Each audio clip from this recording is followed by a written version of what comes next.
gentlemen, boys and girls, it's Diego with the beautiful Karina, my beautiful wife from Venezuela. We went through the K1 visa process, just like you guys are going through the K1 visa process. And now we're fixing to, and probably this month, end of this month, we're going to file for the green card.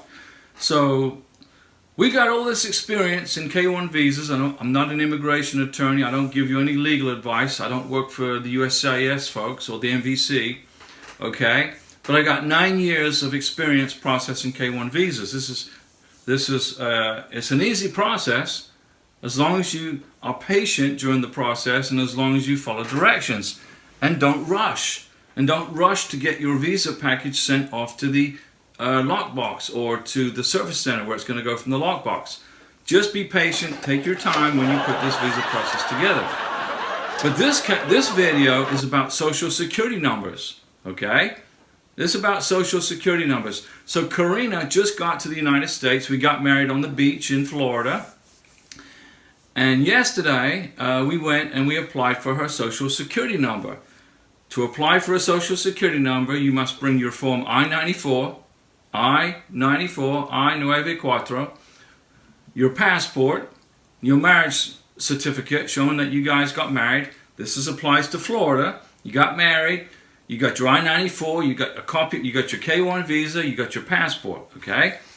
You go to the Social Security Administration office in person, take a number, wait your turn, and then the lady or gentleman will process your beneficiary's social security number. The social security number is good for 90 days during your I-94. Okay? So with that social security number, depending on what state you live in, if you can use it when you apply for your green card. You can put in there on the I-485, I've got my social security number. Okay? If you don't want to do that, if you would much rather Homeland Security process your social security number, you don't have to go down to the Social Security office and do it. You can, when you fill out your adjustment of status paperwork, your I-485, there's a question that says, do you want us to process your social security number? You can check yes. Do you give Homeland Security permission to disclose the necessary information to process your social security number? You check yes.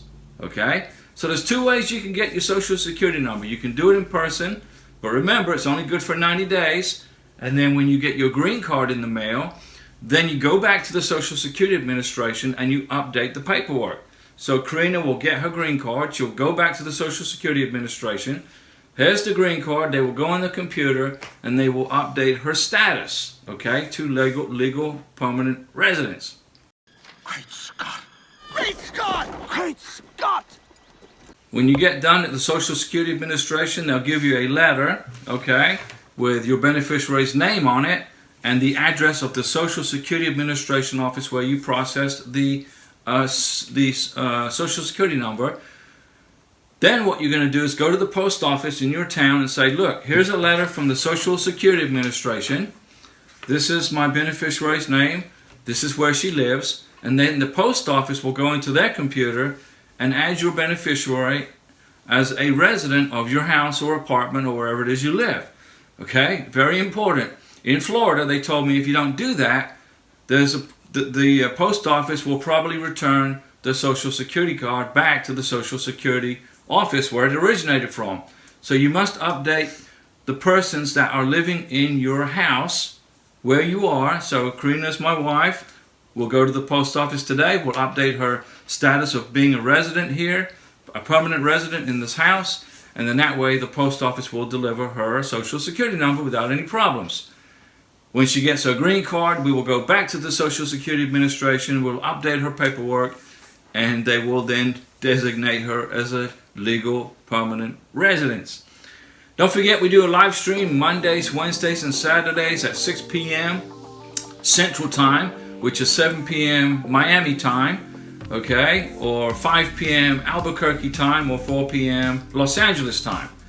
6 p.m. Central. We will be here for you. I'm going to answer all your K1 visa questions for free, no charge, not a penny, okay? You can't beat it, right? See you at the live stream.